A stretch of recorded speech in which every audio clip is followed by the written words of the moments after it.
નમસ્કાર દર્શક મિત્રો, લોકમંચમાં આપનું સ્વાગત છે। લોકમંચમાં ચર્ચા કરી રહ્યા છે કે એક તરફ સમગ્ર દેશભરમાં કોરોના કાળ ચાલી રહ્યો છે, આઈસીએમઆરની નવી ગાઈડલાઈન પણ જોવા મળી રહી છે અને એમનું નિવેદન પણ સામે આવી રહ્યું છે આઈસીએમઆરનું કે હજી પણ જે કમ્યુનલ જે સ્પિરિટ કહેવાય છે તે સ્પિરિટ જોવા નથી મળી રહ્યું દેશભરમાં। પણ છતાં પણ અત્યારે અનલોકના તબક્કાની અંદર રાજકીય પાર્ટીઓ માટે તો ઇલેક્શન એટલે કે ચૂંટણી ખૂબ મહત્વની સાબિત થઈ રહી છે। એક તરફ બીજેપી દ્વારા વર્ચ્યુઅલ રેલી ચાલી રહી છે, બિહારમાં કરવામાં આવી, ત્યારબાદ પશ્ચિમ બંગાળમાં, આજે ગુજરાતમાં પણ જોવા મળી। પણ સવાલ એ થઈ રહ્યો છે કે આ પરિસ્થિતિની અંદર, આ માહોલની વચ્ચે એક વરિષ્ઠ ઇતિહાસકાર છે રામચંદ્ર ગુહા, કે જેમના દ્વારા એક ટ્વિટર પર ટિપ્પણી કરવામાં આવી અને એમણે રેફરન્સ પણ આપ્યો હતો અંગ્રેજનો, એક અંગ્રેજ રાઇટરનો રેફરન્સ આપ્યો હતો અને એમણે લખ્યું છે કે ગુજરાત માટે કે ગુજરાત આર્થિક રીતે તો સદ્ધર છે, આગળ છે, પણ સાંસ્કૃતિક રીતે પછાત છે। ત્યારે પશ્ચિમ બંગાળની વાત એમણે કરી કે પશ્ચિમ બંગાળ જે છે એ આર્થિક રીતે થોડું નબળું છે, પણ સાંસ્કૃતિક વારસો જે છે એ બહુ મજબૂત જોવા મળી રહ્યો છે। આવી ટિપ્પણીથી ગુજરાતના મુખ્યમંત્રી વિજય રૂપાણી જે છે એ ઉકળી ઉઠ્યા છે। એમણે ટ્વિટર પર વાર પ્રહાર પણ શરૂ કરી દીધા છે અને તેમની સરખામણી, જે ઇતિહાસવિદ છે એમની સરખામણી અંગ્રેજો સાથે કરી છે કે જે લોકો ભાગલા પાડીને રાજ કરતા હતા એવા અંગ્રેજો સાથેની સરખામણી એમણે ટ્વિટર પર કરી છે। ચર્ચા કરી રહ્યા છે કે અત્યારે આ મુદ્દો એટલો મહત્વનો કેમ બની રહ્યો છે, આની પાછળ કયા તારણને કારણ હોઈ શકે છે, શા માટે આ પ્રકારનું ટ્વીટ અભિયાન જોવા મળી રહ્યું છે કે જેમાં વાર પ્રહાર કરવામાં આવી રહ્યા છે। એમાં પણ ખાસ પશ્ચિમ બંગાળ અને ગુજરાતની સરખામણી આપણે એ પણ યાદ કરાવી દઈએ કે પશ્ચિમ બંગાળમાં બીજેપીની વર્ચ્યુઅલ રેલી હોય અને સાથે હમણાં જ્યારે આઈસીસીને વડાપ્રધાન નરેન્દ્ર મોદીએ સંબોધન કર્યું એમાં પણ બાંગ્લાની વાત એટલે કે વધારે પડતી બંગાળની વાત તેમણે કરી હતી। આની પર ચર્ચા કરવા માટે મારી સાથે ચર્ચામાં જોડાયા છે ઇતિહાસવિદ રિઝવાન કાદરી, જપન પાઠક કે જેઓ વરિષ્ઠ પત્રકાર છે, અને કલકત્તાથી એક પત્રકાર જોડાયા છે કૃષ્ણકુમાર દત્ત। આપ ત્રણેયનું સ્વાગત છે ચર્ચામાં। સૌથી પહેલા રિઝવાનભાઈ આપને પૂછવા માંગીશ, આપના સારા મિત્ર પણ થાય છે જાણવા મળ્યું પ્રમાણે કે રામચંદ્રન ગુહા દ્વારા ટ્વીટ કરવામાં આવ્યું છે, પણ સાંસ્કૃતિક રીતે જે ચર્ચા કરવામાં આવી છે, અચાનક આ ટ્વીટનું અર્થઘટન શું કરવું આપણે જે કરવામાં આવ્યું છે, જેમાં ગુજરાત બંગાળની સરખામણી કરવાની વાત આવી? 1905માં અંગ્રેજો દ્વારા ધર્મના આધારે બંગાળનું વિભાજન કરવામાં આવ્યું હતું અને પછી બંગભંગની ચળવળમાંથી સ્વદેશી આંદોલન જબરજસ્ત શરૂ થયું। બિલકુલ। હવે આ તમે મારા મિત્ર એમને બનાવી દીધા, પણ એ તો મને બહુ તેજો દ્વેષથી જોનારા વ્યક્તિ, એ હંમેશા એ પાણીમાંથી પોરા કાઢવાની એની મનોવૃત્તિ છે। ગાંધીજી પર એમણે દળદાર પુસ્તક લખ્યું, પણ એ પુસ્તક જોયા પછી મને લાગ્યું કે અરે આ બધી વાતો તો રાવજીભાઈ પટેલે પોતાના ગાંધીજી પરના પુસ્તકની અંદર, મારી જીવન કથાની અંદર તો ઘણું બધું આપ્યું છે। અને સ્વયં બાપુએ 1925ની સાલમાં પોતાની આત્મકથા નવજીવનમાં ધારાવાહિક સ્વરૂપે પ્રસિદ્ધ કરવી શરૂ કરી હતી। એની અંદર એમના જીવનના ખુલ્લી કિતાબ સમા તમામ પ્રસંગો એમણે રજૂ કર્યા હતા।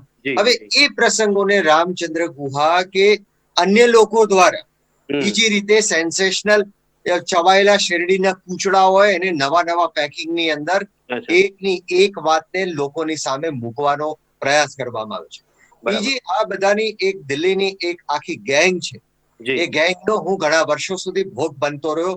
જ્યારે અમે સંશોધક તરીકે કામ કરવા માટે જતા હોય, સામાન્ય રીતે વેકેશનના ગાળામાં જતા હોઈએ, બહુ મુસીબતોથી અમે જતા હોઈએ છીએ, ત્યારે આ બધા લોકો માટે ખુલ્લા દ્વાર કરવામાં આવે ને અમારા જેવાને જાકારો આપવામાં આવે, અમારે માટે બંધ દ્વારની નીતિ અપનાવવામાં, અમને ધૂતકારી દેવામાં। બરાબર। અને પછી જ્યારે અમે માંગણી કરીએ કે અમારે નહેરુ પેપર્સ જોવા છે, તો નહેરુ પેપર્સ જોવા માટે અમારે કોઈ ખાનગી વ્યક્તિની પરવાનગી લેવી પડે।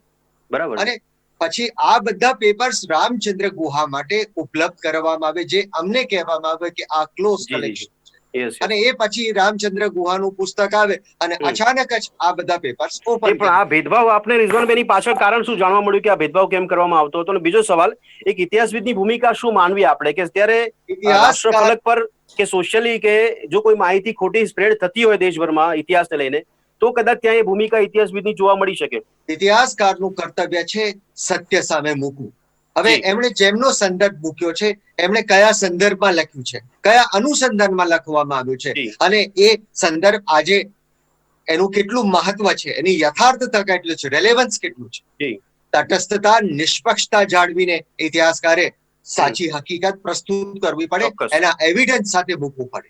પણ રામચંદ્ર ગુહાની હંમેશા ટેવ છે એ સેન્સેશન ઉભું કરવું, પોતાના વક્તવ્યના માધ્યમથી, પોતાની ચર્ચાના માધ્યમથી, અને એને એવા જે આપણા જે રાષ્ટ્રીય ફલક પર મહાનુભાવો હોય, માનો કે પ્રધાનમંત્રી, પ્રધાનમંત્રીની સામે અનાપ શનાપ બોલવું. હવે હમ. એનાથી પ્રધાનમંત્રીની પ્રતિભા, એના વ્યક્તિત્વને કોઈ અસર હમ. થવાની નથી, જી, પણ જી. એને તો નેગેટિવ પબ્લિસિટી ને કારણે એ પોતે તો લાઇમલાઇટમાં આવી છે.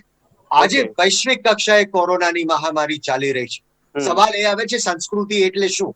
હમ. ગુજરાતની સંસ્કૃતિ શું અને બંગાળની સંસ્કૃતિ હા, શું? બરાબર છે. તો બંને સંસ્કૃતિઓની તુલના આજના પરિપ્રેક્ષ્યમાં વૈશ્વિક મહામારીની વચ્ચે લોકો પોતાના જીવનને ટકાવવા સાચી વાત માટે છે. સંઘર્ષ કરી રહ્યા છે. જાન હે તો જહાનની વાત છે. બિલકુલ, આજે બિલકુલ.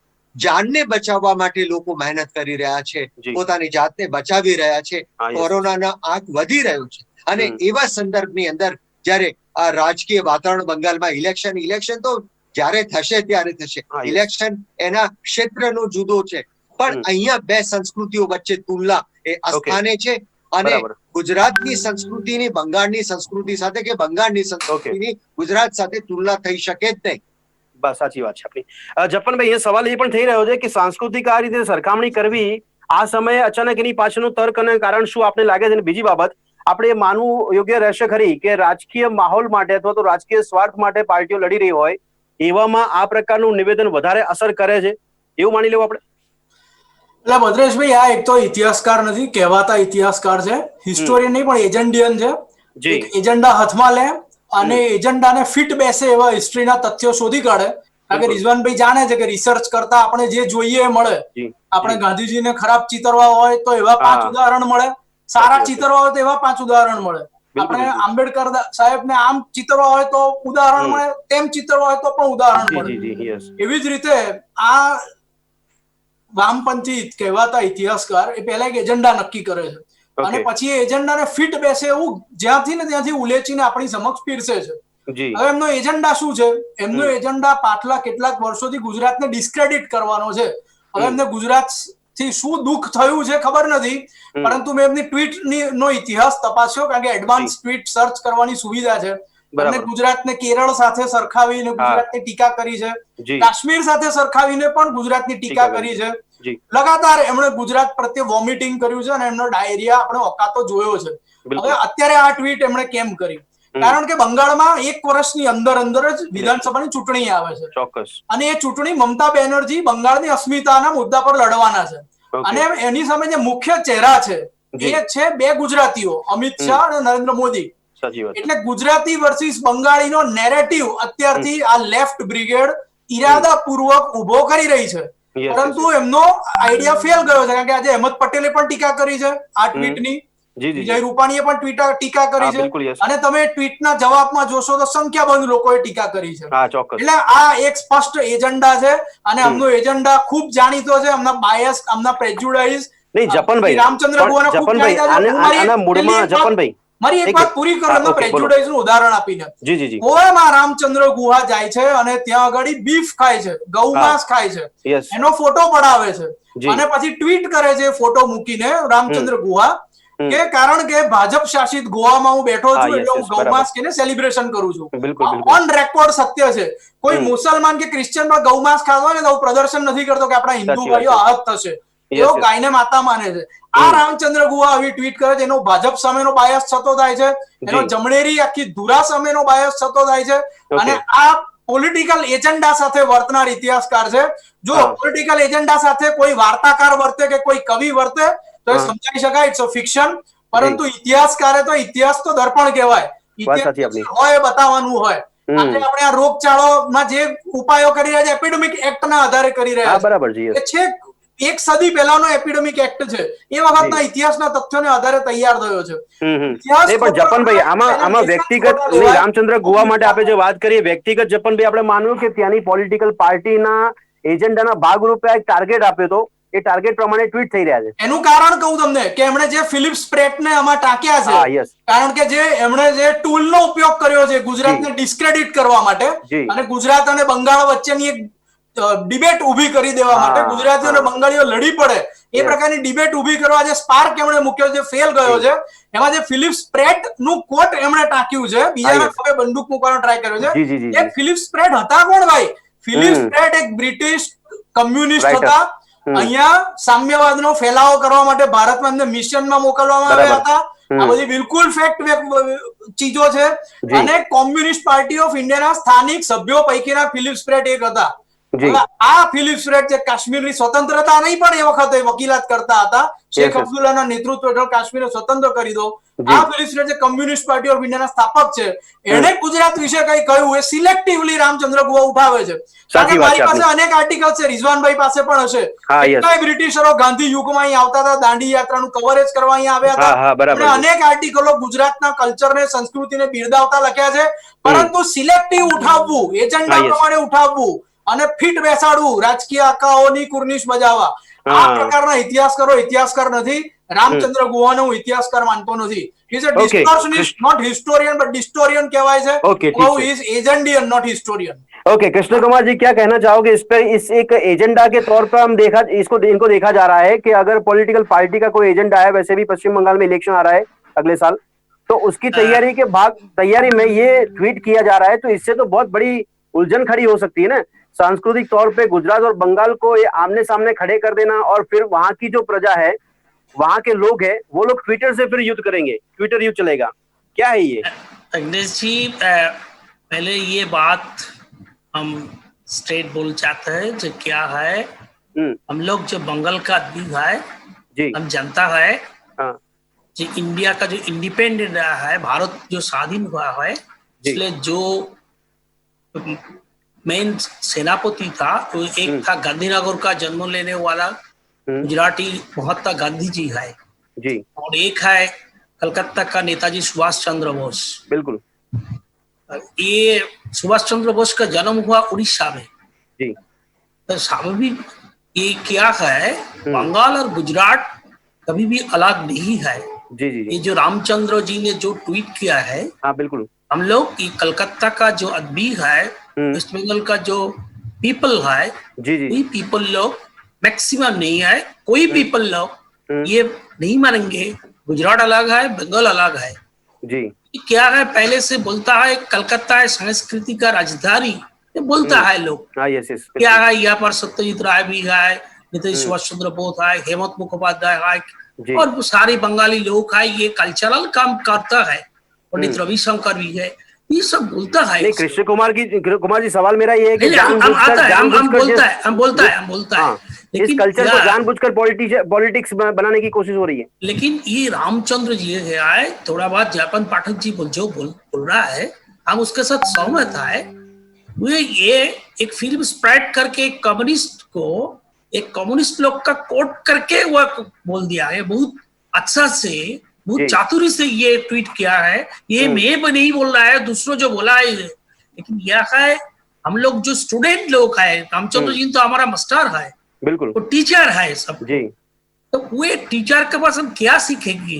हम लोग तो सीखेंगे कि वे बहुत चातुरी से ट्वीट के, हम लोग नहीं बोला है, ये स्प्रेड ने बोला है बोल के ये बोल दे, और कोशिश कर रहा है बंगाल और गुजरात का डिबेट करने के लिए। आज तो सुबह सुबह नरेंद्र मोदी जी जो प्राइम मिनिस्टर जो भाषण दिया है, एक चेंबर ऑफ कॉमर्स का स्टेटमेंट बोला है जूट इंडस्ट्री के बारे में, बंगाल का जूट इंडस्ट्री के बारे में जी, मॉर्निंग में बोला है जूट इंडस्ट्री के बारे में एक गुजराती ने, और एक बंदा ने गुजरात का बंगाल का अलग करना चाहता है। हम बंगाल का जो लोग है, जर्नलिस्ट नहीं सिर्फ जर्नलिस्ट लोग है, हम बहुत साथ बात किया है, दोपहर से बहुत के साथ बात किया है, बोले ये अच्छा नहीं है जो किया है, ये उसका नहीं। लेकिन कृष्ण कुमार जी, जैसे गुजरात के लोगों ने इसका विरोध किया है, भले ट्विटर से विरोध किया है, वहां आप जो बोल रहे हो, आप उनको जिस तरह की बात कर रहे हो ये गोवा के बारे में, लेकिन वहां के लोग भी ट्विटर से वहां पे विरोध कर रहे हैं क्या? ऐसा लग रहा है आपको कि उनकी बातों से सहमत नहीं है वो लोग? क्या स्टेट बात किया है, कलकत्ता का पंडा लोग, कलकत्ता का जो आदमी है, ये रामचंद्र गुहा का बात का कोई ध्यान नहीं देता है, इसका कोई इंपॉर्टेंस ही नहीं देता है। वो क्या उसका ट्वीट के बारे में रीट्वीट करे क्या, ये रामचंद्र गुहा का इंपॉर्टेंस बढ़ जाएगी, इसलिए ये सब उसका नहीं। तो किसके कहने पर ये ट्विटर एक बंदा नहीं, एक करने की वजह क्या लग रही है आपको? किसके कहने पर किया होगा उन्होंने? तो ऐसे ही उनको इच्छा हो गई कि चलो गुजरात के बारे में कुछ रामचंद्र जी ने किया है। हम एक हिस्ट्री का स्टूडेंट होने का बात देख रहा है, हम जयपन पाठक के साथ भी एक सहमत है। वो बोल रहा है पहले से रामचंद्र गुहा का ये नतीजा है, ये उसका स्टाइल है न्यूज पर रहने का। ये जो एनसीईआरटी का जो मामला हुआ है, वो जो हुआ है, उस टाइम तो हुआ जबरदस्ती पुलिस के साथ लड़ाई करने का फोटो लिया है। हाँ बिल्कुल। हम ऐसे तरफ क्या ये लेकिन कम्युनिस्ट का कृष्ण कल्चर कुमार जी है? एक चीज पूछनी है ये आपसे। कम्युनिस्ट का कल्चर है, हम बंगाल में देख रहा है, ये कम्युनिस्ट का कल्चर है। इलेक्शन को ध्यान में रख के पश्चिम बंगाल में, कलकत्ता में ऐसा कोई प्रोपेगेंडा चल रहा है क्या कि वहां पे गुजरात, क्योंकि गुजरात के वड़ा प्रधान देश को संभाल रहे हैं अभी, गुजरात में से निकले हुए, और वो अभी देश चला रहे हैं, और साथ में गुजरातियों के बारे में ऐसी बातें की जानी, तो वहां ऐसा कोई प्रोपेगेंडा चल रहा है इलेक्शन के तौर पे देखा जाए तो? नहीं, ये कोई प्रोपेगेंडा नहीं चला। क्या रामचंद्र गुह ने थोड़ा 1.5 साल पहले कलकत्ता में आया है, वो यहाँ का एक कॉन्फ्रेंस पे, एक सेमिनार में पार्टिसिपेट हुआ। सेमिनार के पार्टिसिपेट लेने के बाद ममता बनर्जी के गवर्नमेंट के बारे में बात किया है। क्या है उस बात करने का न्यूज का हेडलाइन हो सकता है, इसलिए बात किया है। हम लोग की जनता है, रामचंद्र गुहा सिर्फ नहीं, ये कम्युनिस्ट का कल्चर है। और दूसरा जो बोल रहा है क्या है कलकत्ता का, आप ये एक इंफॉर्मेशन लीजिए, आप डेटा कलेक्शन के आप देखिए, इंफॉर्मेशन लीजिए। ममता का जो खुद कॉन्स्टिट्यूंसी है, भवानीपुर असेंबली कॉन्स्टिट्यूंसी, उस कॉन्स्टिट्यूंसी का 30% वोटर गुजराती है। गुजराती का प्रोग्राम में ममता जाता है। हम ममता के बारे में यहाँ पे बात नहीं बोलते, लेकिन क्या बोल रहा है क्या है, उसका गुजराती का वोट में ममता चुनाव जीत रहा है। क्या है यहाँ पर, वो गुजराती कम्युनिटी का, मेरा बहुत दोस्त है, उसका एक स्लोगन है, पार्लियामेंट में मोदी, असेंबली में दीदी। ये लास्ट इलेक्शन में 2016 में बात किया है, अभी भी बात कर रहा है। लेकिन अभी ये इलेक्शन का टाइम नहीं है। थोड़ा बहुत पहले पाठक जी के साथ बात हो रहा है, नॉन फॉर्मल बात हो रहा है, उस टाइम हम लोग बोलता है अभी वेस्ट बंगाल का इलेक्शन के बारे में, वेस्ट बंगाल अभी फाइट कर रहा है, होल इंडिया फाइट कर रहा है कोरोना के अगेंस्ट। फाइट तो पूरा देश कर रहा है कोरोना के सामने, लेकिन अभी से जैसे जपन भाई ने बताया, में फाइट कर रहे हैं। जपन भाई ने बताया कि अभी से एक प्लेटफॉर्म तैयार किया जा रहा है ना। नहीं, रामचंद्र का प्लेटफॉर्म में वेस्ट बंगाल का आदमी का कोई नहीं लड़ेगा। रामचंद्र का साथ यहाँ का कॉमन पीपल का नहीं है। और क्या ये जो कम्युनिस्ट लोग है वेस्ट बंगाल में, कम्युनिस्ट लोग धीरे धीरे 2-3% में आ गया है। यहाँ का भाजपा मेन ऑपोजिशन में अभी आ गया है, अभी ऑलरेडी आ गया है। 18 सीट भाजपा का मिला है पार्लियामेंट इलेक्शन 42 में, मेन ऑपोजिशन हो गया है। ये कोशिश कर रहा है अगले असेंबली में पावर में आने के लिए। क्या रामचंद्र गुहा कम्युनिस्ट का कोई बात नहीं है, इसी तरह बात क्या है। જપન ભાઈ પત્રકાર તરીકે આનું મૂલ્યાંકન કઈ રીતે કરો છો કે અત્યારે ખરેખર આપણે એવું માની લઉં કે ઇલેક્શન ધ્યાનમાં રાખીને એજન્ડા ત્યાં ઉભો કરવામાં આવી રહ્યો છે, એટલા માટે આ ટ્વીટ થઈ રહ્યું છે? બીજી બાબત, આની ઇમ્પેક્ટ શું પડી છે કે જો આ પ્રકારે હજી આગામી સમયમાં આ પ્રકારનો કોઈ પ્રચાર પણ થાય બંગાળ અને ગુજરાત માટેનો, કારણ કે ઇલેક્શન ભલે પશ્ચિમ બંગાળમાં આવશે, પણ પ્રચાર માટે જે ગુજરાતીઓનું યોગદાન, ગુજરાતીની ભૂમિકા ત્યાં કદાચ જોવા મળે વોટિંગ માટે, તો લાગે છે આપને કે આ પ્રકારનો વાર પ્રહાર ચાલ્યા કરે અને એની ઇમ્પેક્ટ પ્રજા પર પડી શકે? ભદ્રેશભાઈ, પહેલા તો હું કહું કે હું શુદ્ધ ગુજરાતીમાં બોલ્યો હતો અને સુબ્રનીલ દાસ સાહેબે વારંવાર મારો રેફરન્સ આપ્યો, જપનભાઈએ કહ્યું એ બરાબર છે, જપનભાઈએ આ કહ્યું, જપનભાઈએ તે કહ્યું। તો મારી ગુજરાતી એ બંગાળી માણસ સમજી શકે છે આટલા કિલોમીટર દૂર, એ આપણું ભારત છે। સાચી વાત છે। બીજું તમને કહું, સુષ્મા સ્વરાજે એક વખત, કારણ કે આ કમ્યુનિસ્ટો એમ માનતા હોય છે કે ભારત વિવિધ સ્ટેટ્સ નો સમૂહ છે, એટલે સ્ટેટ્સ એટલે એ લોકો જાણે કોઈ દેશ હોય એ પ્રમાણેની વાત કરતા હોય। સુષ્મા સ્વરાજ એક વખત લોકસભામાં સોમનાથ ચેટર્જીને કહ્યું હતું કે તમે બંગાળમાં રહો છો ને, તમારું નામ સોમનાથ છે, આપણું ભારત છે। સોમનાથ આ કિનારે છે, તમે પેલા કિનારે પર, તમારા મા બાપે તમારું નામ સોમનાથ રાખ્યું, ધેટ ઇઝ ઇન્ડિયા। એટલે મને આ સુબ્રનીલ દાસ સાહેબ મારું ગુજરાતી સમજે છે અને એનો રેફરન્સ આપ્યો, ખૂબ પસંદ પડ્યું। અને આ જ વાત છે, આજ રામચંદ્ર ગુહાએ આ જ ફાચર મારવી હતી। અને તમે ઉત્તર પ્રદેશમાં જોયું, તમે જે પ્રશ્ન પૂછ્યો એના જવાબ પર આવતો, તો ત્યાં ગુજરાત કે ગધે શબ્દ વાપરવામાં આવ્યો હતો, તમને યાદ હોય તો। બરાબર, નરેન્દ્રભાઈ ને અમિતભાઈ માટે ગુજરાત કે ગધે શબ્દ વાપરવામાં આવ્યો। અને બીજું એક એ વખતે ત્યાં અખિલેશે કહ્યું હતું કે અમારા યુપી માંથી આટલા બધા લોકો સેનાના શહીદ થાય છે, ગુજરાતમાંથી કોણ શહીદ થયું, એ પ્રશ્ન પણ પૂછ્યો હતો। જે શહીદ થયું ને 10 વર્ષનું, લિસ્ટ મેં ટ્વીટ ના થ્રેડ પર મૂક્યું હતું, એમાં ગુજરાતીનું સેંકડો લોકોએ ફેરવ્યું હતું એ લિસ્ટ કે ગુજરાતમાંથી આટલા લોકો શહીદ થાય, અને આજે બી કોઈ શહીદ થાય ને હું લિસ્ટ બનાવું છું, ભવિષ્યમાં કોઈ આવા આવે। પણ તમે જોયું કે એમણે મૂકી ખાધી ત્યાં યુપીમાં, હારી ગયા, પ્રચંડ બહુમતીથી ભાજપ જીત્યું। એટલે આવો કોઈ ગુજરાતી વર્સિસ બંગાળી કે આવા કોમ્યુનિસ્ટો નો, જેના કોમ્યુનિસ્ટો તો લડાવવામાં જ હોય નહીં, પણ જપનભાઈ આની ઇમ્પેક્ટ શું, જપનભાઈ આની ઇમ્પેક્ટ શું પડી શકે? મારો સવાલ એ હતો જપનભાઈ, ગરીબને લડાઈ નાખવા, હા યસ, બિલકુલ બિલકુલ, લોકોને બીજી કાસ્ટના લોકો સાથે લડાઈ નાખવા, આ જ કમ્યુનિસ્ટ એજન્ડા હોય છે વર્લ્ડ ઓવર। હવે સફળ થતો નથી, આપણે ત્યાં તો બિલકુલ નહીં થાય સફળ। Okay, yes. ઇતિહાસવિદ તરીકે રિઝવાનભાઈ, મારો મૂળ સવાલ એ પણ હતો કે આમાં પ્રજા પર કોઈ ઇમ્પેક્ટ પડે છે ખરી, કે આખરે પછી એક દ્વેષ ભાવના ઉભી થાય લોકોમાં, જયારે અહીંયા દેશના ભાગલાની વાત જયારે વર્ષો પહેલા કરવામાં આવતી હતી, અને હવે ત્યારે એક ચૂંટણીના એજન્ડાના ભાગરૂપે બે રાજ્યો વચ્ચે આ પ્રકારની સ્થિતિ ઉભી થાય, એવી કોઈ આશંકા આપને લાગે છે આગામી સમય માટે કે આવું ન થવું જોઈએ ખરેખર? તો બંગાળના લોકો ખૂબ જ જ્ઞાની વિદ્વાન છે અને એ જ પ્રમાણે ગુજરાતના લોકો પણ સમજદાર છે, કારણ આપણે ત્યાં ગુજરાતની જે આગવી લાક્ષણિકતા છે એને તમામ લોકોને સ્વીકાર્ય છે. બિલકુલ. આજે ગુજરાતની અંદર અનેક બંગાળી લોકો વસે છે. એ કઈ આજથી વસતા નથી, અનેક સદીઓથી વસે છે. એ લોકોની ભૂમિકા ગુજરાતની સંસ્કૃતિમાં, ગુજરાતના સાહિત્યમાં, ગુજરાતની ખીલવણીમાં, વિચારધારામાં અને એના શિલ્પ સ્થાપત્યની અંદર પણ એ લોકોનું યોગદાન રહેલું છે. માનો કે ઈશ્વર પ્રાર્થના સમાજની અમદાવાદમાં શરૂઆત થઈ, તો એ કેવી રીતે થઈ? રવિન્દ્રનાથ ટાગોરના ભાઈ સત્યેન્દ્રનાથ ટાગોર અહીંયા સરકારી અમલદાર તરીકે આવ્યા અને પછી ગુજરાતના સુધારકો, મિલ માલિકો વગેરે સાથે એમણે સંવાદ કર્યો અને એક અલગ જ તર્જ પર એમણે બ્રહ્મો સમાજથી હટકે ઈશ્વર પ્રાર્થના સમાજની સ્થાપના કરી હતી. અને પછી તમે જોશો તો ગુજરાત સાથે બંગાળીઓનો કેવો નાતો છે. સ્વામી વિવેકાનંદ એમની ખૂબ લાંબી તીર્થયાત્રા ગુજરાતના વિવિધ વિભાગોમાં થઈ, કેટલા બધા ગુજરાતીઓ સાથે એમનો સીધો સંપર્ક રહ્યો હતો. અને પછી જયારે પ્રોફેસર અરવિંદ ઘોષ એ ગુજરાતમાં આવ્યા, વડોદરામાં એમની કર્મભૂમિ થઈ અને ગુજરાતની અંદર વિવિધ પ્રવૃત્તિઓ શરૂ થઈ અને બંગભંગની ચળવળ સમયે ગુજરાતની અંદર બંગાળી ભાઈઓની જે બોમ્બની આરાધનાનો યુગ હતો એની અંદર બંગાળી ભાઈઓની બહુ મોટી ભૂમિકા હતી. બંગાળ હોમ આજે પણ તમને ખાડિયાની અંદર જોવા મળશે. એ બંગાળી ભાઈઓની યાદ અપાવે છે. આજે પણ ગુજરાતની અંદર બંગાળી ભાઈઓ મોટા પાયા પર દુર્ગા મહોત્સવની ઉજવણી કરતા હોય છે. પણ એની સાથે સાથે મારે કહેવું જોઈએ, દાસ સાહેબ પણ મારી વાત સાથે સહમત થશે અને એમણે કહ્યું કે બહુ મોટી માત્રામાં બંગાળમાં ગુજરાતી લોકો વસે છે. આ ગુજરાતી લોકો બંગાળની અંદર કેટલી સદીઓથી વસે છે. બંગાળની આર્થિક ખીલવણીની અંદર ગુજરાતના અને રાજસ્થાનના અને એમાં ખાસ કરીને મારવાડ વિસ્તારના લોકોની બહુ મોટી ભૂમિકા રહેલી છે. એટલે તમે જોશો કે રિઝવાનભાઈ, પણ આવા ઇતિહાસવિદોને એમની ભાષામાં તમે જવાબ શું આપી શકો જયારે ગુજરાત અને બંગાળને અલગ સરખામણી કરવાની વાત આવે ત્યારે? તમે ઇતિહાસકાર તરીકે એને સરખામણીનો સવાલ જ પૂછતો નથી. એને જવાબ આપવાનું, હું તો આવાને છે ને એને ગણવાના જ ના હોય. એને તમે ઇમ્પોર્ટન્સ આપો, એની સામે તમે અવાજ ઉભો કરો એટલે એને નેગેટિવ પ્રસિદ્ધિ મળી લાગે અને પછી રીટ્વીટ એટલે ચાલ્યા કરે. પણ સૌથી અગત્યની વાત છે કે એક સાક્ષર તરીકે, એક તટસ્થ ઇતિહાસકાર તરીકે આપણે સમાજની અંદર કેવી રીતે લોકો વચ્ચે પેલો સૂર સંવાદ થાય. હાર્મની એટલે શું? સૂર સંવાદ. અને આજે વૈશ્વિક મહામારી છે કોરોનાની બીમારી, એ કોઈ બંગાળમાં કે ગુજરાતમાં કે દિલ્હીમાં નથી, આખી દુનિયાની અંદર વૈશ્વિક મહામારી છે. અને એ વૈશ્વિક મહામારીની અંદર લોકોમાં કેવી રીતે જાગૃતિ આવે, રાષ્ટ્ર પ્રત્યેની સમર્પણ વધે.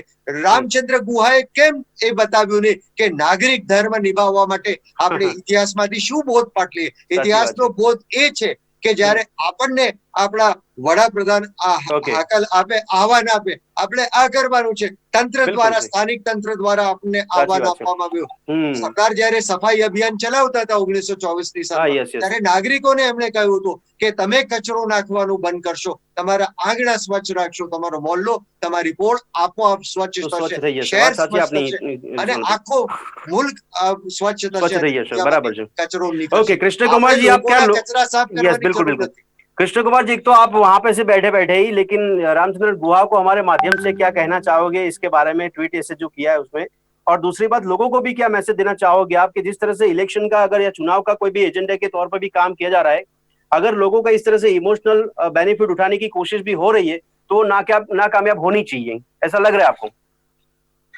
देखिए, बोला है अभी अभी हमने चेक किया है जो कोई भी है, कोई अभी तक कोई बंगाल का कोई ट्वीट किया नहीं, कोई बंदा ने ट्वीट किया कि नहीं, अभी अभी चेक कर रहा है। हम लोग देखा है कोई रामचंद्र गुहा का ट्वीट लेकर कोई इम्पोर्टेंस नहीं दे रहा है। हम दो एक पॉलिटिशियन एमपी को भी फोन किया है इवनिंग में, ये डिबेट में आने के पहले जो क्या बात है वो पहले सुना है, मेरे पास से सुन रहा है। बोले बंगाल का क्यों है, हम लोग पॉलिटिकल एजेंडा पर लड़ेंगे लेकिन ये कल्चर, ह्यूमैनिटी सब लेके गुजराती लोग को साथ क्यों डिवाइड कर रहा है? सही बात। ये जो विजय रूपानी ने जो बोला है, जो हम लोग एक है, बंगाल और गुजरात क्या है, तो बराबर थोड़ा अभी अभी ने रिजवान भाई ने बोल रहा है रविंद्रनाथ ठाकुर, क्या है महात्मा गांधी ने जो टाइम का है उसका अच्छा नहीं लगता है, वो सीधा शांति निकेतन में चला आता है रविंद्रनाथ ठाकुर का पास। हाँ, यस, बिल्कुल। हम लोग देखा है सरदार वल्लभ भाई पटेल के साथ खास दोस्ती के साथ डॉक्टर विधान चंद्र राय का। बिल्कुल बिल्कुल। तो ये तो बंगाल और बंगाली गुजराती अलग नहीं हो सकता है। अभी तक तो ये डार्टी पॉलिटिक्स है जो ये जिसका ध्यान में ये आता है। पॉलिटिक्स नहीं होनी चाहिए, लेकिन ये डार्टी पॉलिटिक्स नहीं होना चाहती। ये नहीं, सही है, लेकिन यहाँ पे मेरा लोगों को समझने की जरूरत है। સમયની થોડી અવધિ નડી રહી છે દર્શક મિત્રો। આમાં મૂળ નિષ્કર્ષ એ કાઢીશું જપનભાઈ જે રીતે કહી રહ્યા છે, એક ટાર્ગેટ અને એક ઉદ્દેશ જોવા મળી રહ્યો છે। જો ચૂંટણીના એજન્ડાના ભાગરૂપે અથવા તો એ પ્રકારની માનસિકતા ભાગલાવાળી જો જોવા મળતી હોય, પણ આમાં આખરે રાજકીય પાર્ટીઓના એજન્ડાના ભાગરૂપે પણ જો આવો કદાચ પ્રકારના વાર પ્રહાર થતા હોય, પ્રજાએ સમજવાની જરૂર છે, ગુજરાત હોય, બંગાળ હોય કે ભારત દેશના નાગરિક હોય, કે રાજકીય પાર્ટીઓના હાથાના બનવું જોઈએ પ્રજાએ પણ, અને આવી માનસિકતા ધરાવતા લોકોને પણ કોઈ પ્રકારનું સમર્થન ન હોવું જોઈએ, જેને કારણે એક વૈચારિક પણ મતભેદ ઉભા થાય કે ભાગલા પડે એ સ્થિતિ પણ ન જ હોવી જોઈએ એવી આપણે આશા રાખીએ છીએ। આ ચર્ચાને અહીંયા સમાપ્ત કરીએ। ચર્ચામાં ત્રણેય ભાગ લીધો તે બદલ આપનો ખૂબ ખૂબ આભાર। ફરી મળીશું દર્શક મિત્રો।